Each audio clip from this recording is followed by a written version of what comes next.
What's up, YouTube? Your boy Crisis again, aka Gamer Dad, bringing you guys another Raid Shadow Legends video. This time I'm gonna do a quick little overview of my main account here, which is the one I'm on now, and then we're gonna jump over to my free-to-play account, which I did start, as well as the clan for the free-to-play account. I think it's called Crisis Raiders. I'm not 100% sure if that's what I called it, but I'm pretty sure. We'll check it when we jump over to that account. But for now, I just wanted to give you guys a quick overview of this account, explain a little bit about these sections that you see on the screen here, to give you guys a little bit more information about what Raid Shadow Legends is, how you play it, and not too much on how you play it, more or less what the main screen does.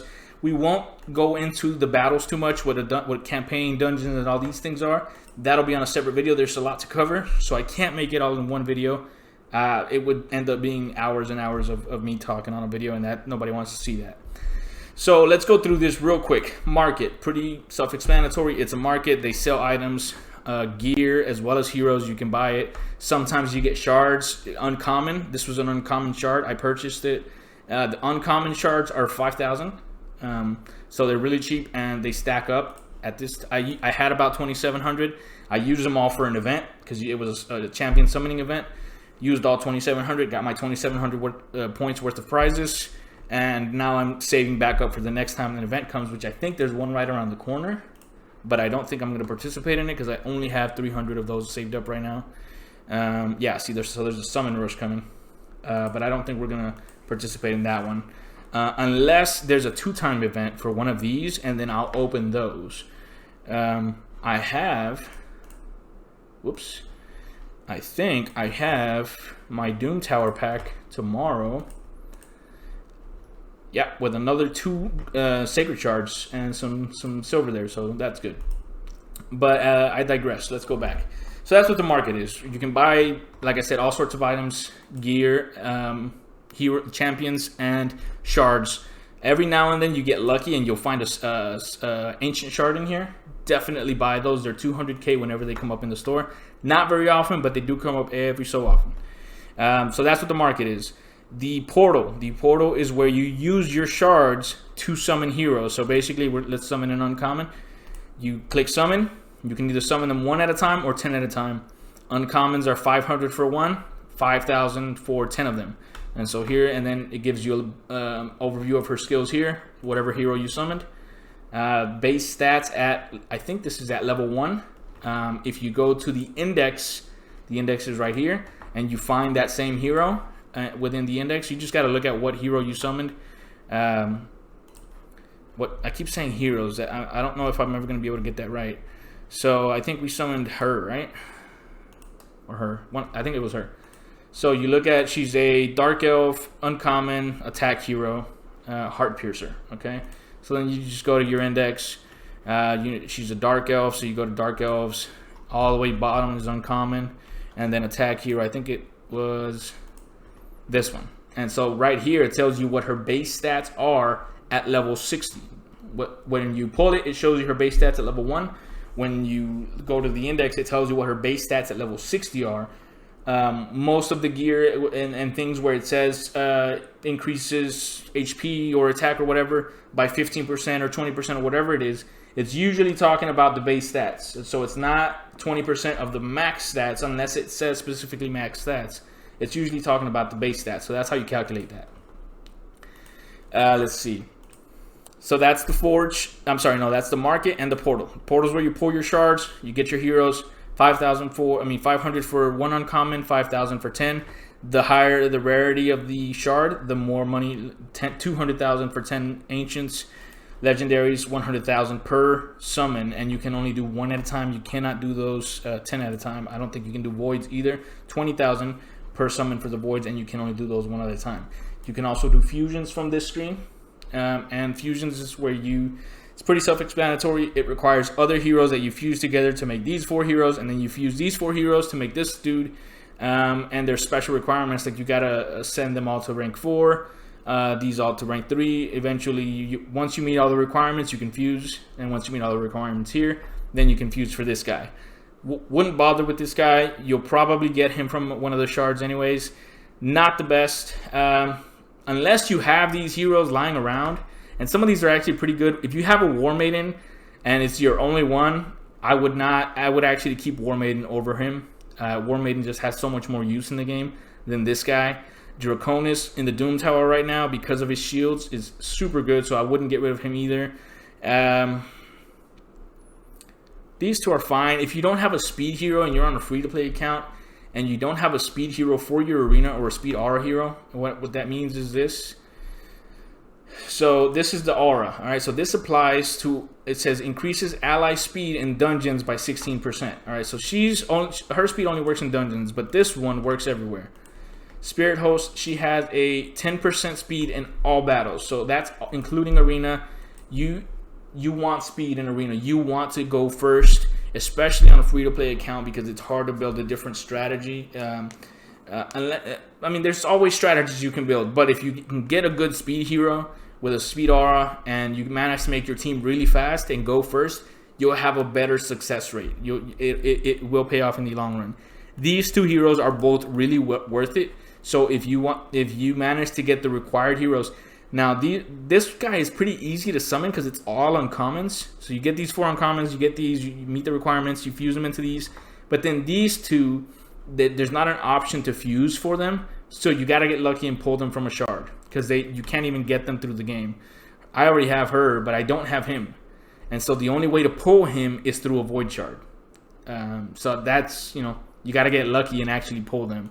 So once I get him, then I will actually go forward and fuse for Broadmaw, because he's actually really good from what I've seen.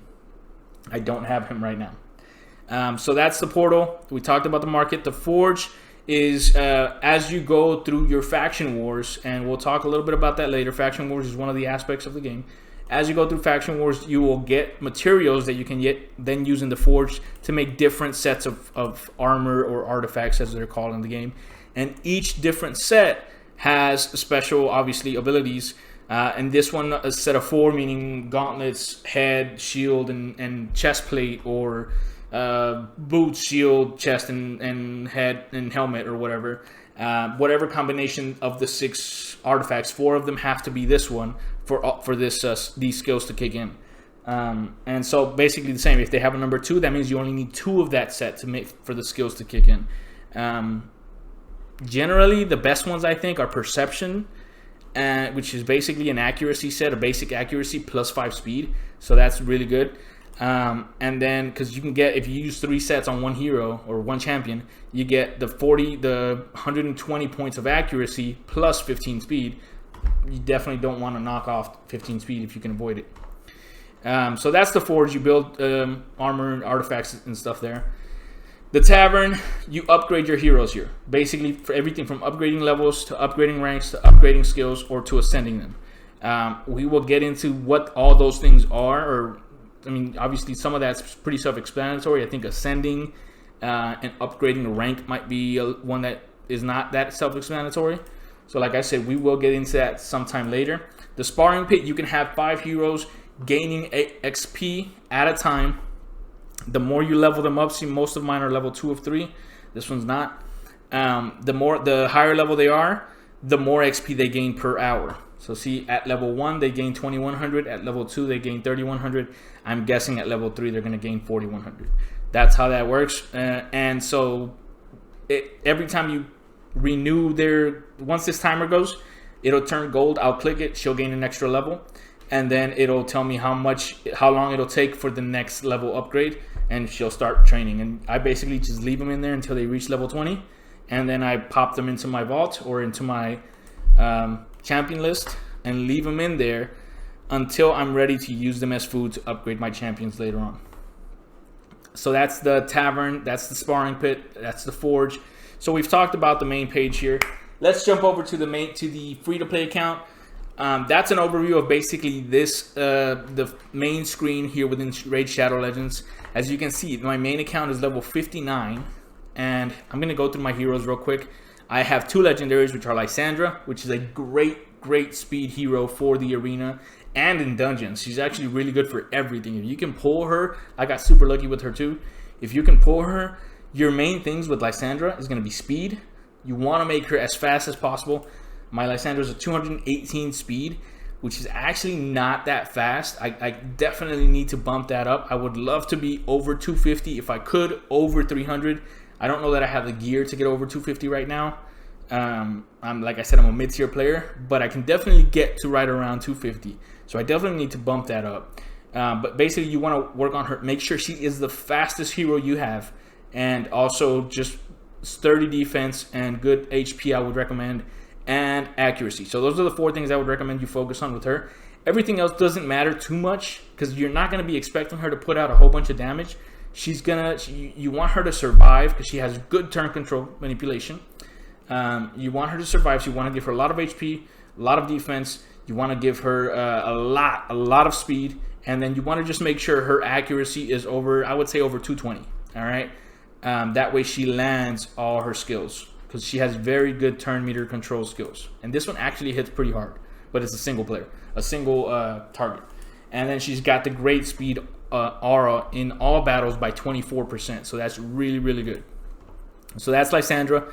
Madame Ceres, great arena hero, probably the best arena hero in the game in my opinion, or top 3 for sure, even better than most legendaries for the arena. Maybe top 5. I'm sure there's other legendaries that I really haven't had a chance to look into, but I would definitely say she's definitely somewhere in the top 5, mainly because of this skill here. Removes all buffs from enemies, places 50% decreased attack and 60% decreased defense for 2 turns on a 4-turn cooldown when you book it. So definitely one of the best arena heroes in the game. Once you get to gold 4 and platinum, you see her all the time. Below gold 4, you really don't see her too much because she's a void epic hero, she's hard to pull. But if you get lucky enough to pull her like I did, she's going to change your account completely. Black Knight, Bannerlord, HP champion right now. I mean, he's not the best legendary. I'd say he's one of the bottom tier legendaries. But he has really high base HP, so I put him in a shield set to give my guys shield whenever they go into dungeons, especially if I'm using squishy heroes like Cold Hard and Lua. Lua hits like a brick. She's really good, but she's very squishy, so you got to make sure you have a way to protect her because they will kill her really fast if you don't have a way to protect her. All right, so these are basically my heroes. All the ones that you see at level 60 and all pinked out up here, those are the ones I've maxed out. All right, those are the heroes I've maxed out. And as you can see, I think I have a total of 3, 6, 9, 10 maxed out heroes, and a few more that I'm working on, and eventually we'll have actually all of these here. He's going to be my last one. My next one's going to be, these 2 are my next ones to max out. And then probably Dark Elhain, and then probably War Maiden, and then Bellower, and then him. And then eventually I guess I could max out KO. And this is all dependent on if I pull some of my shards at the next 2-time event and I get some legendaries, then the whole way that's going to work is going to change. So see, we're going to buy ourselves this uncommon shard. Okay. So that's this account, guys. Let's jump over real quick to the free-to-play account because this video is getting kind of long. We'll be right back. Whoop!